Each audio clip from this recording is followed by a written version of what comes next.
Hello friends, आज हम आप लोग सामने भारत का भूगोल यानी भारत से रिलेटेड ज्योग्राफी के क्वेश्चन करने वाले।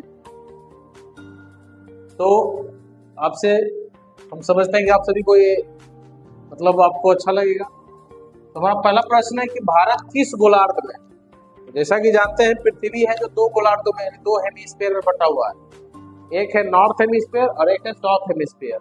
तो उसमें भारत जो हमारा है वो उत्तरी पूर्वी गोलार्ध में यानी नॉर्थ ईस्टर्न हेमिस्फीयर में आता है।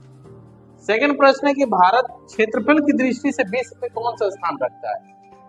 तो जानते हैं कि क्षेत्रफल की दृष्टि से हमारा भारत जो है वो 7वां स्थान पे है। इससे पहले और 6 देश आते हैं। अगला प्रश्न है कि भारत का पूर्व से पश्चिम तक की लंबाई क्या है। तो पूर्व से पश्चिम तक की लंबाई है 2933 किलोमीटर। अगला प्रश्न है कि भारत का उत्तर से दक्षिण तक की लंबाई कितनी है। तो इसकी लंबाई है 3214 किलोमीटर। अगला प्रश्न है कि भारत का क्षेत्रफल विश्व के कुल क्षेत्रफल का कितना भाग है। तो ये हमारा है 2.4% है। अगला प्रश्न है कि भारत का अक्षांशीय विस्तार क्या है यानी लैटिट्यूडनल इसका एक्सपेंशन क्या है। तो 8 डिग्री 4 मिनट उत्तरी अक्षांश से 37 डिग्री 6 मिनट उत्तरी अक्षांश के मध्य में स्थित है। अगला प्रश्न है कि कर्क रेखा भारत के कितने राज्यों से होकर गुजरती है। तो ये 8 राज्यों से होकर गुजरती है।